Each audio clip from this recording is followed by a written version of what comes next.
What if I told you the world is not won by the most gifted, but by the one who simply refuses to stop? Look around you. You will see people with natural ability, quick learners, fast starters, impressive in the beginning. They shine early, and everyone expects them to dominate life.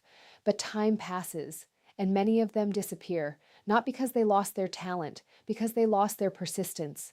Talent gives you a head start, endurance gives you the finish line.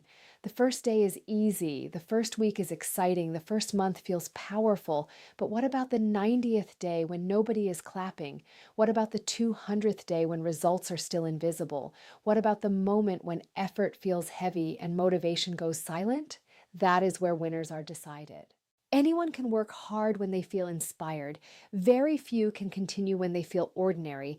And life is mostly ordinary days and quiet mornings, slow progress, and effort that nobody notices.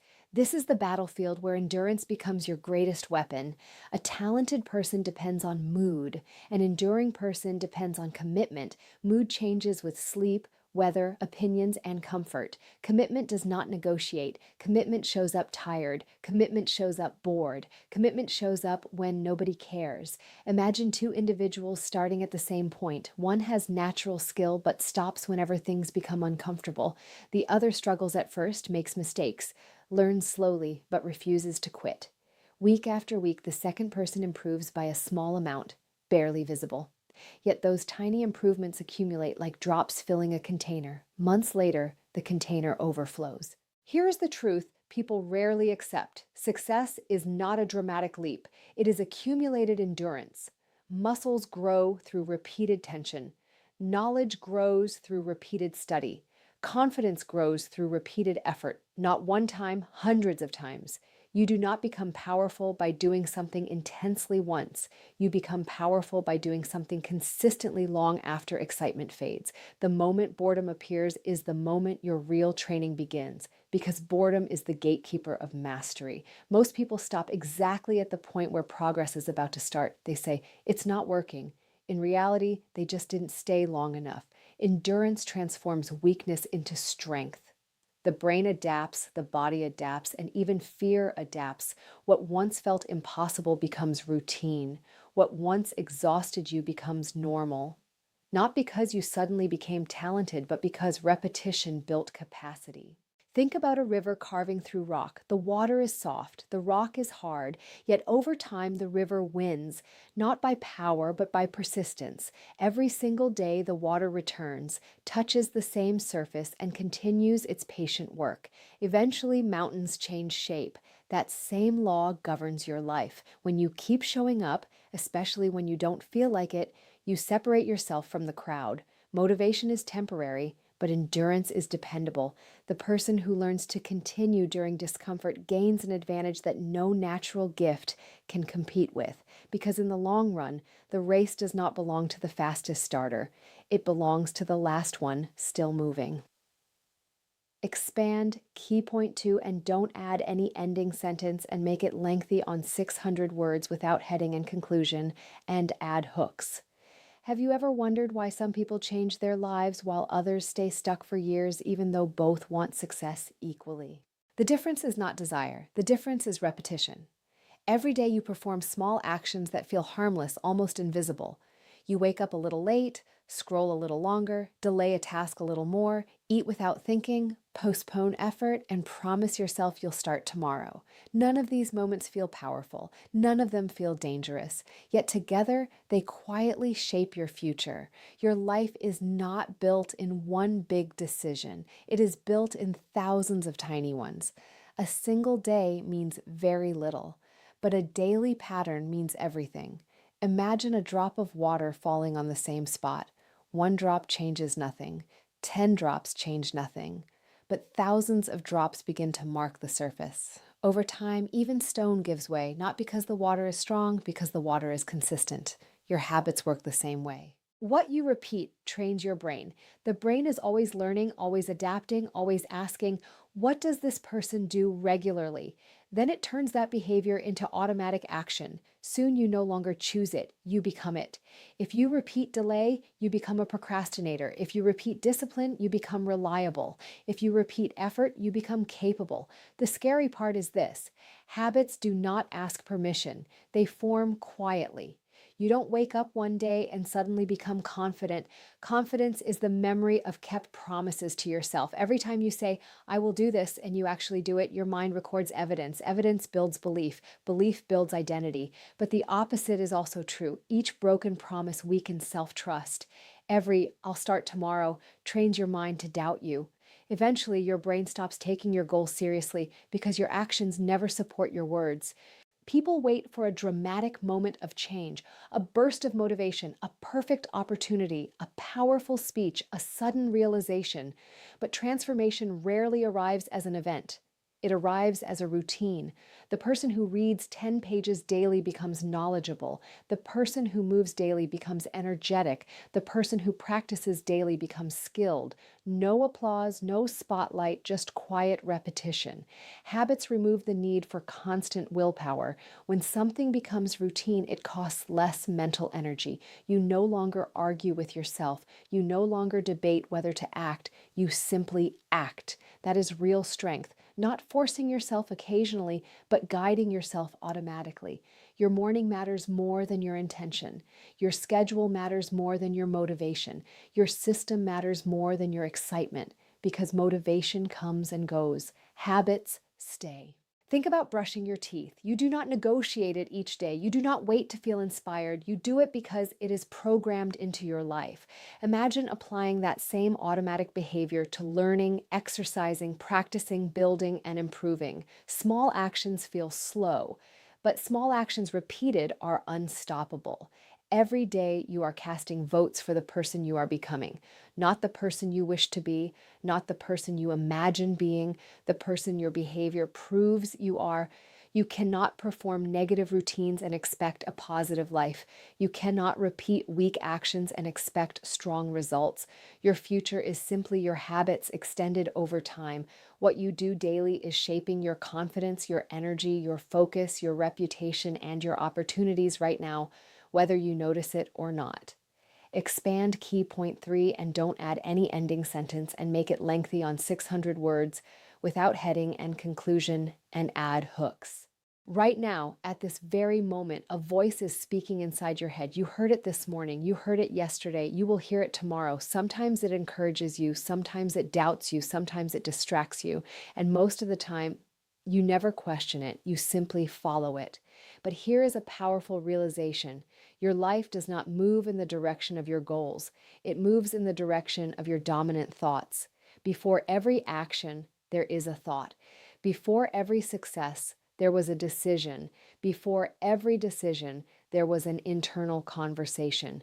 That conversation is shaping your reality more than circumstances ever could. If your mind constantly says, I'm tired, your body obeys. If your mind says, I'll do it later, action disappears. If your mind says, I can't, effort stops immediately. The outside world rarely stops people. Their inner world does. Your brain is like a commander giving orders. Your behavior is the army following commands. When the commander is confused, negative, or distracted, the army becomes weak. When the commander is clear and focused, the army becomes disciplined. The problem is not that people lack intelligence. The problem is that their attention is scattered. They begin one task, then their phone lights up. They try to read, then a notification appears. They start working, then curiosity pulls them somewhere else. Every interruption trains the brain to abandon effort quickly. Focus is not natural anymore. It is trained. Every time you resist distraction, your concentration strengthens. Every time you surrender to distraction, your concentration weakens. Over weeks and months, this creates two very different lives, one directed and one drifting. Your thoughts also carry emotion. A single negative thought can multiply into 10 more. This is difficult becomes, I'm not good at this. Then becomes, maybe I should quit. Nothing in reality changed. Only interpretation changed. The mind believes what it hears repeatedly, especially from you. If you constantly replay fear, your brain treats fear as truth. If you constantly rehearse confidence, your brain accepts capability as normal. This is why two people can face the same challenge and respond completely differently. One sees possibility, the other sees defeat. The situation is identical, the mindset is not. You are always practicing something mentally. Either you are practicing focus or practicing distraction, either practicing courage or practicing avoidance. Even worry is a form of mental rehearsal, but it rehearses failure. When you deliberately guide your thinking, you begin to guide your behavior. You pause before reacting. You choose your response instead of obeying impulse. You stop feeding every negative idea and start questioning it. You replace, I can't handle this with, I can learn this. Not as empty words, but as mental direction. Clarity grows when attention stays in one place long enough. Deep work, learning, creativity, and confidence all require uninterrupted thinking. Without it, effort stays shallow. Most people try to change their results first, but results come from actions, and actions come from thoughts. Control the source, and the outcome follows naturally.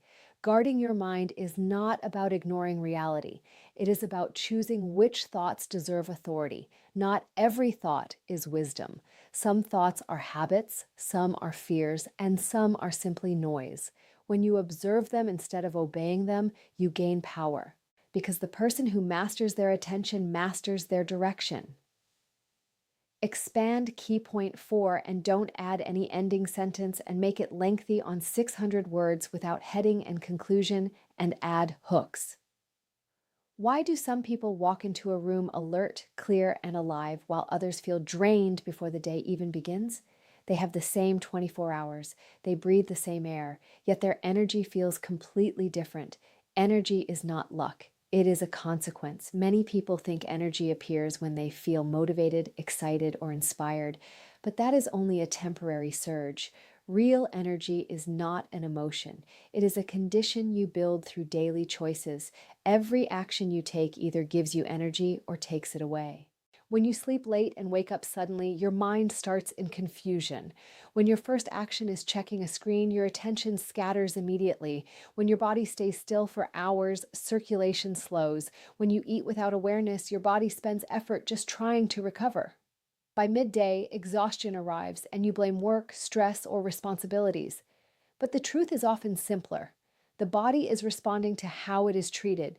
Your body is not separate from your mind. It powers your thoughts, your patience, your concentration, and even your emotions. A tired body creates a tired mindset. A nourished body supports a clear mind. Movement is one of the fastest ways to generate energy, not because it rests you, but because it activates you. Blood flows, oxygen increases, and the brain receives signals to wake up. Even brief activity can change mental sharpness. The person who moves regularly often feels mentally stronger, not by accident, but by biology.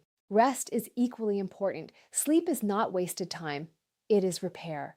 During rest, the brain organizes information, the body restores balance, and the nervous system calms. Without it, concentration weakens and emotions become unstable.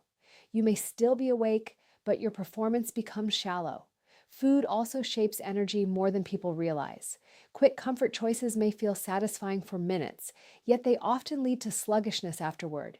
Steady nourishment supports steady performance. The body responds to consistency the same way muscles respond to training, predictably.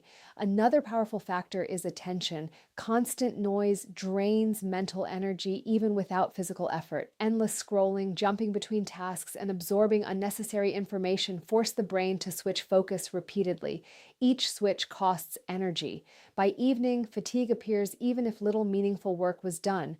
Silence restores, single tasking restores, presence restores. Energy also grows from purpose.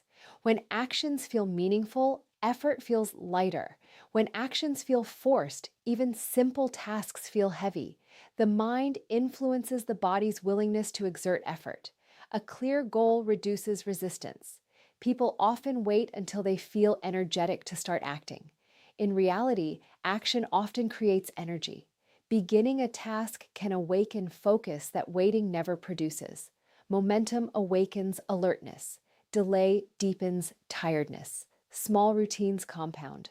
Drinking water regularly supports alertness. Standing instead of sitting occasionally refreshes attention. Stepping outside changes mental clarity. Short breaks prevent deeper fatigue later. Energy is not a mysterious trait some people possess and others lack. It is the visible result of repeated behaviors aligning with the body's design. When you treat your body as a tool to maintain rather than a machine to ignore, your capacity increases. When your daily patterns support alertness, your thinking sharpens and patience lengthens. The day you stop searching for instant stimulation and start building sustainable vitality, your performance changes noticeably. Expand key point 5 and don't add any ending sentence and make it lengthy on 600 words without heading and conclusion, and add hooks. Why do some people walk with quiet certainty while others constantly doubt themselves? Why does one person step forward without hesitation, while another overthinks the smallest decision? Confidence is not noise. It is not arrogance. It is not pretending to be fearless.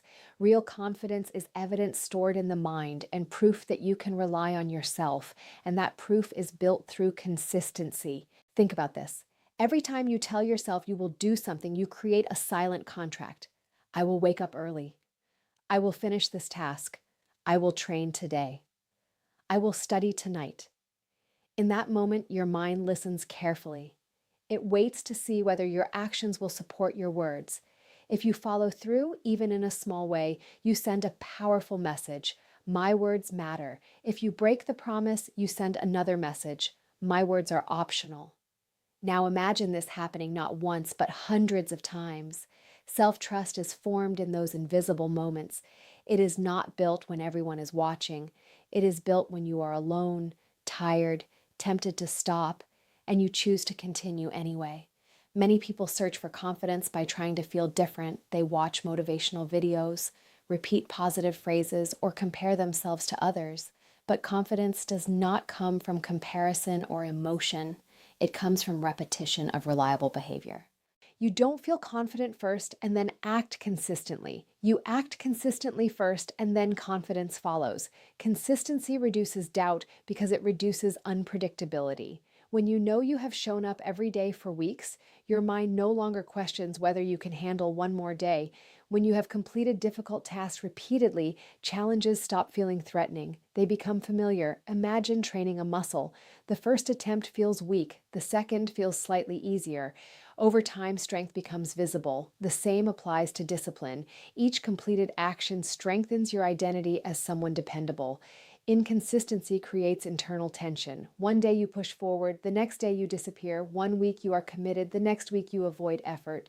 This pattern confuses your own mind.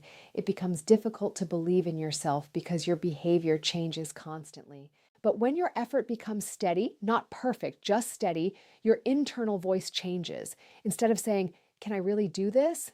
it begins to say, "I've done this before." That shift is powerful. Consistency also removes fear of failure. When your focus is on showing up rather than proving yourself, pressure decreases. You are no longer trying to be impressive in one moment. You are simply continuing your pattern. And patterns feel safe to the brain. Even small daily commitments build strength. Reading a few pages daily, practicing a skill daily, moving your body daily. These actions may not look dramatic, but they quietly rewrite your self-image. You stop seeing yourself as someone who tries and start seeing yourself as someone who completes. The mind remembers patterns more than promises. If your pattern is effort, your identity becomes effort. If your pattern is avoidance, your identity becomes hesitation. Confidence is not gifted at birth. It is constructed through kept commitments repeated long enough to become undeniable evidence in your own memory. Expand key point 6 and don't add any ending sentence and make it lengthy on 600 words without heading and conclusion, and add hooks. How many times have you told yourself, "I'll start when I'm ready, when I have more time, when I feel confident, when conditions improve, when fear disappears"? Days pass, weeks pass, sometimes years pass, and that perfect moment never arrives because readiness is not a requirement for action. It is a result of action. The mind loves preparation because preparation feels safe. You can plan, imagine, organize, and think without facing the discomfort of beginning. You convince yourself you are progressing, yet nothing in your life actually changes. Waiting feels responsible, but often it is simply fear wearing the mask of logic. You are not stuck because you lack ability. You are stuck because you are waiting for certainty, but certainty is created after movement, not before it. Every skill you admire once looked awkward in the beginning. Every confident person once hesitated. Every expert once made obvious mistakes. The difference is they began while unsure. They accepted imperfect effort as the entrance fee to improvement. Your brain tries to protect you from embarrassment and failure. It warns you, what if you do it wrong? What if others judge you? What if you fail publicly? So you delay. And delay feels comfortable today, but expensive tomorrow. The first step is always the heaviest because you are lifting doubt, fear, and unfamiliarity all at once. Yet something unexpected happens after you start. The fear reduces. Not completely, but enough to continue. Action clarifies what thinking cannot. You may spend weeks planning a project and still feel confused. But once you begin, feedback appears immediately. You learn what works, what doesn't, and what to adjust. Progress replaces imagination. Movement replaces hesitation. Momentum is powerful. A stationary object resists force, but once it moves, maintaining motion becomes easier. The same applies to effort. The hardest day is the day you begin. The second day requires less energy. The third day feels more natural. Waiting strengthens doubt. Starting weakens it. Perfection is another trap. Many people refuse to act because they want their first attempt to be impressive. They forget that the first attempt is supposed to be imperfect. The early stage is not for excellence, it is for learning. A rough beginning teaches more than a perfect plan. Think of a child learning to walk. They fall repeatedly, yet no one calls it failure. It is understood as part of growth. Adults, however, fear falling once, so they never take the first step. You do not gain confidence and then act. You act and then gain confidence. The order matters. Opportunities rarely appear when you feel fully prepared. They appear suddenly, and those who move despite uncertainty benefit. Those who hesitate watch from a distance, telling themselves they will try next time.